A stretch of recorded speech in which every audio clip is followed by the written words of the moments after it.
তো এইচএস কাউন্সিলের যে পোর্টাল সেখানে টিচার সেকশনের যে টিচার্সের ডিটেলস ডেটাগুলো এখানে অ্যাড করার জন্য আমরা অ্যাড সেকশনে গিয়ে সাধারণত টিচার্সদের যে ডেটা সেইগুলো আমরা অ্যাড করি। তো এখানে প্রধানত একটা সমস্যা দেখা দিচ্ছে। গতকাল অনেক স্কুলের মাস্টারমশাই আমাকে ফোন করেছিলেন, আমি ফোনে সেগুলো যতটা পেরেছি সমাধান করার চেষ্টা করে দিয়েছি। তো মূলত যে জায়গায় অসুবিধাটা হচ্ছে বা আরও কোন কোন জায়গায় অসুবিধা রয়েছে আমি নিজে ফেস করেছি গতকাল টিচার্স অ্যাড করতে গিয়ে, তো সেই জায়গাটা আমি আপনাদের সঙ্গে শেয়ার করতে চাইছি, সেই জন্য মূলত আজকে এই ভিডিও। তো আমি আমার ভোকেশনাল একজন টিচারকে আমি অ্যাড করেছি।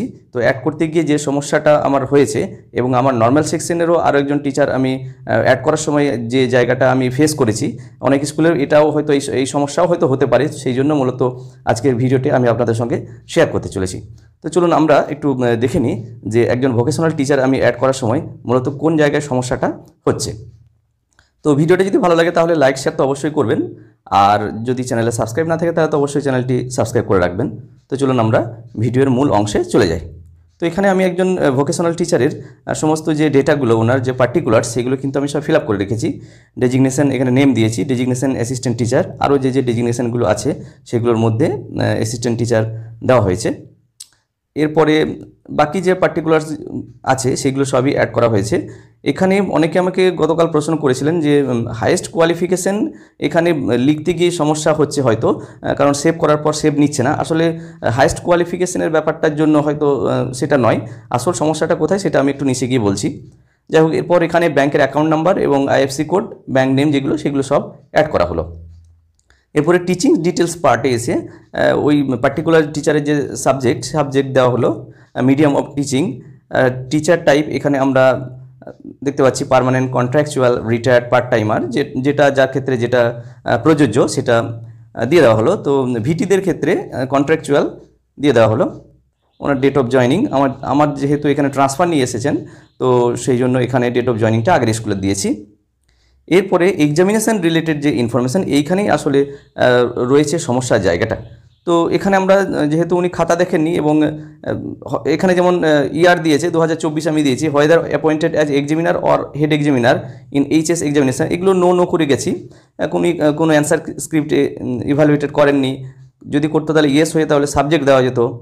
এবার এখানেই একটা সমস্যা হচ্ছে reason there of in short, মানে কেন উনি খাতা দেখেননি, এই যে নো করা হয়েছে সেই জন্য এখানে রিজনটা দেওয়া হবে যে কেন ওনাকে উনি খাতা দেখেননি বা ওনাকে উচ্চ মাধ্যমিকে খাতা দেখতে দেওয়া হয়নি, এরকম কোনো কারণ এখানে লিখতে হবে। তো এই জায়গাতেই আমাদের সমস্যাটা হচ্ছে মূলত। এই বক্সটা আমরা ফিল আপ না করে আমরা যখন সাবমিট মারছি তখনই এই যে এরর সেটা কিন্তু দিচ্ছে। দেখুন আমি সেটা দেখাচ্ছি, দেখুন এখানে কিন্তু ওই এররটা দিচ্ছে। এবার অনেকেই এটা সমস্যা করছেন, হয়তো ভাবছেন যে এইটা আমার এই যে হাইয়েস্ট কোয়ালিফিকেশান লিখতে গিয়ে হয়তো খুব বড়োভাবে লিখছে, হয়তো শর্ট ফর্মে লিখতে হবে কিনা এরকম হয়তো দেখাচ্ছে। আসলে এখানে ব্যাপারটা তা নয়, শর্ট কথাটা এখানে রয়েছে reason there of in short, এই জায়গাতেই আমাদের মানে এটা হচ্ছে সমস্যাটা। ভাবছেন হয়তো যে শর্ট ফর্মে আমাকে সাবজেক্টের জায়গাটা হয়তো হাইয়েস্ট কোয়ালিফিকেশনের জায়গাটা আমাকে শর্ট ফর্মে লিখতে বলছে, আসলে তা নয়। আসল সমস্যাটা এখানে রয়েছে যে কেন ওনাকে উচ্চ মাধ্যমিকের খাতা উনি দেখেননি বা ওনাকে দেখতে দেওয়া হয়নি। এখানে যে কোনো একটা সেন্টেন্স আমরা লিখে দিচ্ছি, যে আমরা হয়তো লিখলাম নট অ্যাপয়েন্টেড অ্যাজ এক্সামিনার বা নট অ্যাসাইন্ড অ্যাজ এক্সামিনার, এরকম কিছু একটা আমরা লিখে দিচ্ছি, লিখে দিলাম। এরপরে যদি আমরা সাবমিট করি তাহলে আমাদের আর কোনো সমস্যা হবে না। দেখুন এখানে একদম সাকসেসফুলি অ্যাডেড হয়ে গেছে এবং আপডেট হয়ে গেছে, সেটা এখানে লিখে দিচ্ছে। তো মূলত এই জায়গায় সমস্যাটা আমাদের হচ্ছিল, এই জায়গাটা। আর একটা বিষয় আমি একটু বলি যে গতকাল আমি আমার এইচএস সেকশনের একজন টিচারের অ্যাড করতে গিয়ে এই সমস্যাটা হয়েছে, তো সেটাও আপনাদের সঙ্গে একটু শেয়ার করি। আমার ক্ষেত্রে যেমন এইচএস সেকশনের পার্মানেন্ট পল সায়েন্স গ্রুপের একজন টিচার, উনি এম ইন এডুকেশন আছে বলে এডুকেশন সাবজেক্টটাও উনি পড়ান। তো দেখা গেল ওনার দুবার আমি অ্যাড করেছিলাম, এডুকেশনের ক্ষেত্রে সেটা অটোমেটিক্যালি ডিলিট হয়ে গেছে। তো আমি যখন ছাত্রছাত্রীদেরকে এডুকেশন সাবজেক্ট দিতে যাচ্ছি হঠাৎ আমি দেখছি সাবজেক্ট আমার নেই, তখন মাথাতে আসছে যে তাহলে নিশ্চয়ই ওই টিচারকে দুবার অ্যাড করার জন্য একবার নিশ্চয়ই এডুকেশন থেকে ডিলিট হয়ে গেছে। এরপরে যখন আমি টিচার্স অ্যাড সেকশনে গিয়ে যেভাবে আমি একজন ভিটির করলাম, ওইভাবে আমি যখন ওনার এডুকেশন সেকশনের জন্য আবার অ্যাড করতে যাচ্ছি, যখনই সাবমিট মারলাম তখনই বলছে যে ডুপ্লিকেট মোবাইল নাম্বার, মানে একটা মোবাইল নাম্বার দিয়ে একই টিচারকে দুবার অ্যাড করা যাবে না, আপনি মোবাইল নাম্বার চেঞ্জ করুন। তো আমি তখন তড়িঘড়ি ওনার এডুকেশন সেকশনের জন্য আমি মোবাইল নাম্বারটা চেঞ্জ করে যেই সাবমিট করলাম, সেই সাবমিট কিন্তু নিয়ে নিল। তো এটাও একটা সমস্যা হয়েছিল, আপনাদের ক্ষেত্রেও যদি এরকম হয় তাহলে মোবাইল নাম্বার চেঞ্জ করে দেবেন। এবং নিচের যে এক্সামিনেশনের পার্টটাতে কিন্তু যে অন্য সেকশনের জন্য উনি খাতা দেখেন কিনা ডান দিকে যে অংশে আছে সেই জায়গাটাও কিন্তু একটু মানে ফিল আপ করে দিতে হবে। আমি দেখাই সেই জায়গাটা। এই যে নিচের এই ডান দিকের অংশে এখানে বলা হচ্ছে যে অন্য কোনো এক্সামিনারের আন্ডারে কোনো মাল্টিপল অ্যাপয়েন্টমেন্ট ওনার আছে কিনা, তাহলে সাবজেক্ট কি।